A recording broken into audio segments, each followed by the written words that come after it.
evening, everyone, and thank you for the privilege of being invited. I've got to say something about the music.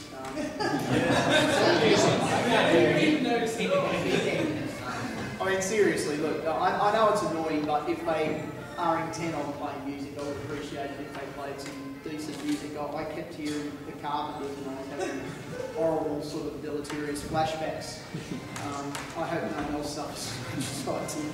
But before I get on the way, I'd also like to pay my respects to the traditional owners of the land, being the Darren people, and to their elders past and present. And I note the flag you've got on your vest, sir, and the sooner your flag becomes our flag, I think the better off we'll all be. Just also as I get underway, Kim, look, I thought that way forward, I mean, I used to be a public servant before I was a trade union official, and so I've been through all that stuff, and I still deal with it now. And I noticed John rolled his eyes when he heard the euphemism as well. Anybody that's worked in or around government departments and they hear, terms like the way forward, your eyes glaze over and you just think, well, here we go, here's something that's being focus grouped, and if they put as much effort into their public policy as they put into their focus group work, we probably would end up with much better public policy. Also, I think the role of prison officers is something that we don't value enough. And I say that because the statistics consistently tell us that up to 75% of the inmates in our jails are either suffering from mental illness or substance abuse problems, or both. And that if we had more progressive health policies and more progressive community care policies, we would probably have 75% less inmates in our prisons. But instead, we don't deal with these people as a society should. Instead, we lock them up and we leave them to the prison officers to deal with. And I just regret that we leave prison officers with society's problems. It's not something we should be doing. And we definitely owe our prison officers better. Certainly, I lost the previous speaker. Oh, he's in the front row. Sorry. Break out. Sorry. You mentioned Group 4. Well, I did a course recently on corporate campaigning, and they looked at a study in the US about some private security and prison contracting companies.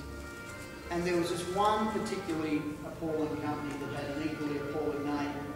Some of you in the prison industry may have heard of a company called Wackenhut. Yeah, I mean, only the Americans could come up with such an appalling name. Like when you hear a name like Wackenhut, and again, that's just something that makes you roll your eyes. It was touched on previously about the problems of having privately owned prisons. One of the big issues is the conflict of interest, and that is that if private prisons are making profit out of housing prisoners, they have a vested interest in making sure that prison numbers are up.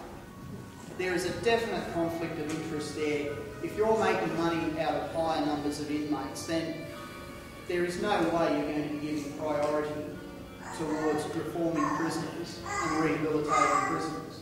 Because rehabilitation is just bad for business. If you're in the business of making money out of prisoners, you want prisoners. You don't want prisoners being rehabilitated. And I just think that's a massive conflict of interest.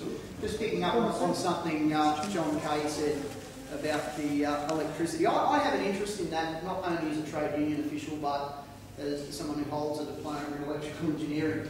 And I can safely say the only reason we aren't living in cities powered by almost exclusively by solar energy now is because companies like BHP Billiton and Rio Tinto cannot make money out of mining solar energy.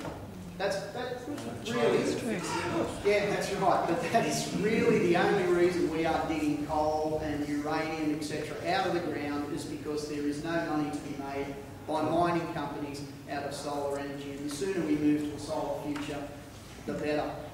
Certainly with the problems of privatisation, I know I'm speaking about it here, so I don't really need to say too much, but I'm just concerned, why must everything be done for profit? Why can't we do things just from time to time, do things because it's the right thing to do? Why does everything consistently have to be done for profit? And it does come down to what kind of society do we want? Do we want a society where people compete against each other to make money, or do we want a society where people work together to build something better for everybody? And for me personally, and I know probably a lot of you feel the same way, for me personally, yeah, I am just fed up with living in a society where everything has to be done for a profit. And John also touched on the failed models and mentioned Thatcher, etc. Why do we consistently follow failed models? Now, we see them fail. Education, a classic example.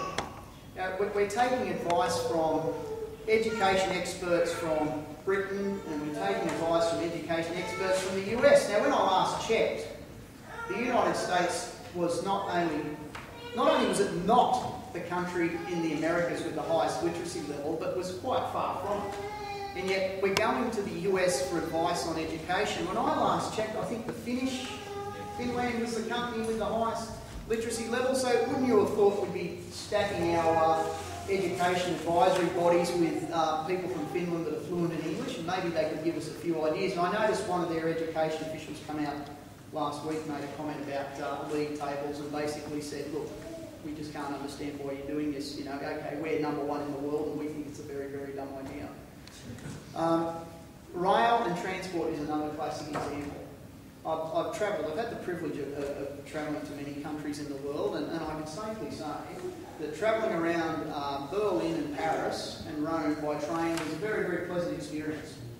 And that if you missed the train and you've seen it disappear up the tunnel, you knew that you didn't need a timetable.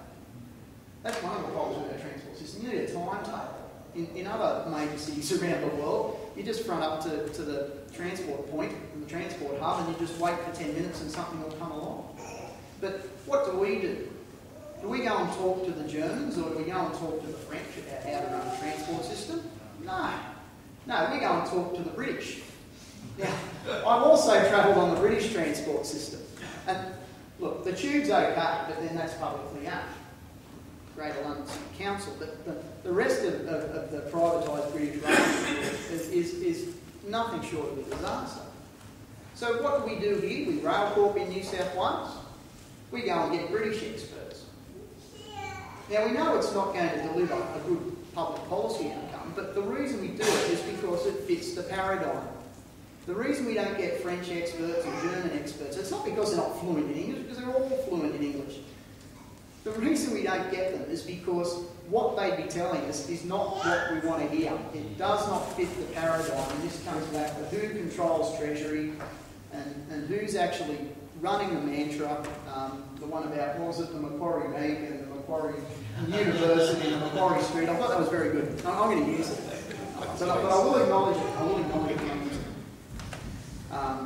But yeah, it's true, and I think certainly progressive groups need to combine their resources, and we need to develop a strategy whereby we start getting people with progressive views to study economics, and we start trying to parachute people into Treasury and let them work their way up through Treasury, so that hopefully in the next 20 years we get some people developing public policy ideas in Treasury that represent good public policy rather than absolute lunacy.